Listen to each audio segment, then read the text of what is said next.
আপনার এত বড় সর্বনাশ হলো কিভাবে? নীলা কোনো কথা বলছে না, শুধু মাথাটা নিচু করে অঝোর ঝাড়ায় কান্না করছে। আমি জিজ্ঞেস করলাম, কি হলো, কাঁদছেন যে? নীলার কান্নার আওয়াজটা আরও বেশি হতে থাকলো। আমি বুঝতে পারছি না নীলা এভাবে কাঁদছে কেন। আমি নীলাকে বললাম, থাক, কিছু বলতে হবে না, চলুন আমরা বাসায় ফিরে যাই। নীলাকে নিয়ে গাড়িতে উঠে পড়লাম, কিন্তু নীলার কান্না তখনও কমেনি। ও পুরো রাস্তা কান্না করতে করতে এসেছে। আমি নিজেই নিজেকে মনে মনে প্রশ্ন করছি, কেন যে ওই কথাটা জানতে গেলাম। মেয়েটার মনটাই খারাপ করে দিলাম। নীলার কান্না দেখে আমার খুব খারাপ লাগছিল। আমরা বাড়িতে এসে গেলাম। নীলা বাড়ি এসে বাথরুমে চলে গেল ফ্রেশ হতে। আমি রুমে বসে থাকলাম আর মনে মনে ভাবছিলাম, নীলা কথাটা বলতে গিয়ে কেন এত কাঁদছে। বিষয়টা আমার মাথায় ঢুকছে না। নীলা বাথরুম থেকে বেরিয়ে এলো আর আমি নীলাকে বললাম, আমি দুঃখিত। নীলা জিজ্ঞেস করল, কিসের জন্য? আমি বললাম, আপনার মনটা খারাপ করে দেওয়ার জন্য, আর আপনাকে ওই কথাটা আমার জিজ্ঞেস করা উচিত হয়নি। নীলা বলল, আরে না, ঠিক আছে, আমার মন এমনিতেই সবসময় খারাপ থাকে, আপনার কোনো দোষ নেই। আর এখন আপনি আমার স্বামী, ওই সব কথা জানার অধিকার আপনার আছে। কিন্তু আজ বলবো না, বলবো অন্য কোনো দিন। বলবো আমার এই এত বড় সর্বনাশের কথা। আমি নীলাকে বললাম, যান, আপনি শুয়ে পড়ুন, অনেক রাত হয়ে গেছে। নীলাও আমাকে বলল, আপনিও শুয়ে পড়ুন, আপনাকে তো আবার সকালে হাসপাতালে যেতে হবে। খুব সকালে ঘুম থেকে উঠে পড়লাম, আর উঠে দেখি নীলা আয়নার সামনে দাঁড়িয়ে চুল আঁচড়াচ্ছে।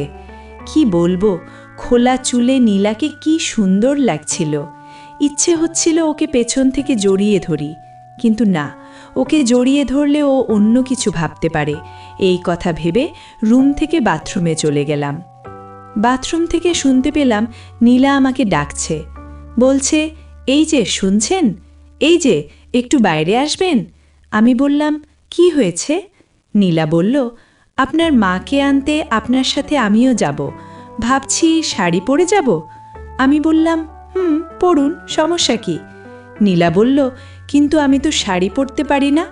আমি বললাম, আমি কি করতে পারি বলুন? নীলা বলল, আপনি আমাকে শাড়িটা পরিয়ে দিন না। আমি? নীলা বলল, হ্যাঁ আপনি। আমি বললাম, ঠিক আছে, দাঁড়ান, আমি ফ্রেশ হয়ে এসে পরিয়ে দিচ্ছি। কিন্তু নীলা বলল, আপনি চোখ বন্ধ করে শাড়িটা পরিয়ে দেন। আমি বললাম, কিন্তু কেন? নীলা বলল, নয়তো আপনি তো সব। আমি বললাম, আর বলতে হবে না, আমি সব বুঝতে পেরেছি।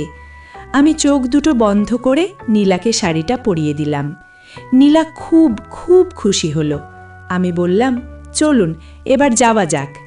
নীলাকে নিয়ে হাসপাতালের দিকে রওনা দিলাম। আমরা হাসপাতালে পৌঁছে গেলাম। মাকে নিয়ে নীলাদের বাড়ি চলে আসলাম।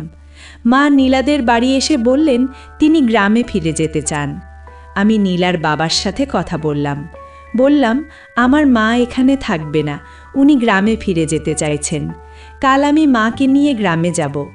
নীলার বাবা না বললেন না, উনি শুধু বললেন আমি সাথে যেন নীলাকে নিয়ে যাই।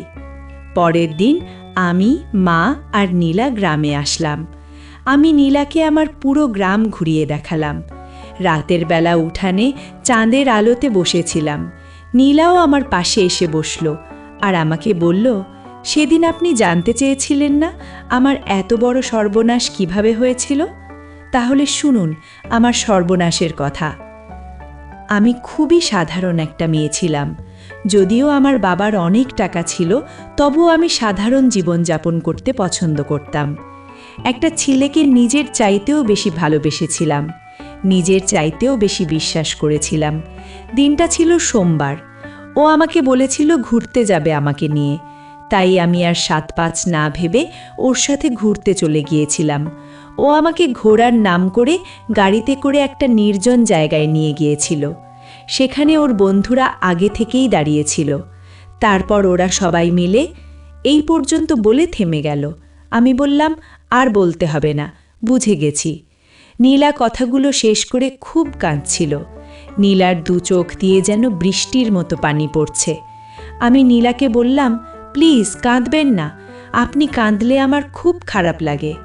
নীলার কান্না যেন কোনোভাবেই থামছে না। আমি নীলাকে বললাম, আপনার সাথে যা হয়েছে তাতে আপনার কোনো দোষ নেই। আপনি কাউকে বিশ্বাস করেছিলেন, সে আপনার বিশ্বাসের মর্যাদা দিতে পারেনি। ওরা হলো মানুষ রূপে জানোয়ার, যারা মেয়ে দেখলেই হিংস্র হায়নার মতো ঝাঁপিয়ে পড়ে।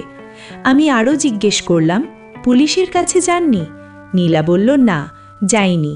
আমি জিজ্ঞেস করলাম, কিন্তু কেন? নীলা বলল, গিয়ে কি হতো, এতে আমার কলঙ্কের বোঝাটা আরও বেড়ে যেত।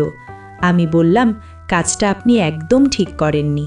এভাবে ওদের ছেড়ে দিলে ওরা আপনার মতো আরও অনেক নীলার জীবন নষ্ট করে দেবে। নীলা আর কিছু বলল না, মাথাটা নিচু করে রইল।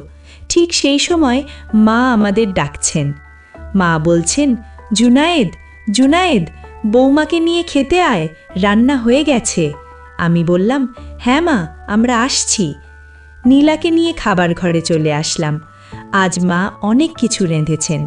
নীলা এত ভালো ভালো রান্না দেখে খুবই অবাক হয়ে গেল, আর মাকে বলল, মা, আপনি আমাকে এগুলো রান্না করতে শিখিয়ে দেবেন? মা বললেন, কেন শেখাবো না মা, তুমি আমার ছেলের বউ, আমার মেয়ের মতো।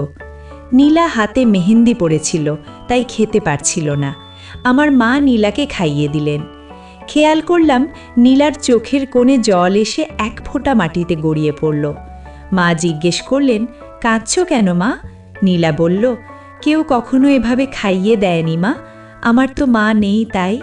মায়ের আদর কি আমি জানি না, সেই ছোটবেলায় মাকে হারিয়েছি। বাবা আমার সব, উনি আমাকে ছোট থেকে মানুষ করেছেন। মা নীলাকে তার বুকে জড়িয়ে নিলেন আর বললেন, কে বলেছে তোমার মা নেই? আজ থেকে আমি তোমার মা, আজ থেকে তুমি আমাকে তোমার মা ভাববে। নীলা মাকে জড়িয়ে ধরে খুব কাঁদল। মা আর নীলার এমন ভালোবাসার সম্পর্ক দেখে আমার খুবই ভালো লাগলো। আর মনে মনে ভাবছি, মেয়েটার মনটা অন্তত ভালো হয়ে গেল। যাক, ওর দুঃখটা একটু হলেও কমেছে তো। আমরা খাওয়া শেষ করলাম। মা বললেন, তোরা দুজনে পাশের রুমে গিয়ে শুয়ে পড়, আমি বিছানা করে দিয়ে এসেছি। আমি নীলাকে নিয়ে ওই রুমে চলে গেলাম। আমি মাটিতে একটা বিছানা করলাম আর বললাম, আপনি উপরে শুয়ে পড়ুন, আমি নিচে শুয়ে পড়ব। নীলা উপরে শুয়ে পড়ল আর আমি নিচে। নীলা আমাকে বলল, আপনাকে একটা কথা বলবো? আমি বললাম, হ্যাঁ বলুন। নীলা বলল, আপনি খুবই ভাগ্যবান, কারণ আপনার মা আছে। আমি বললাম, হ্যাঁ, আমি আমার মাকে অনেক ভালোবাসি। নীলা বলল, আপনি আমাকে বললেন না তো আপনি আমাকে কেন বিয়ে করেছেন? আমি বললাম, তাহলে শুনুন, আমি আপনাকে টাকার জন্য বিয়ে করেছি। নীলা আমার কথাটা শুনে বলল, ছি, আপনি টাকার জন্য আমাকে বিয়ে করেছেন?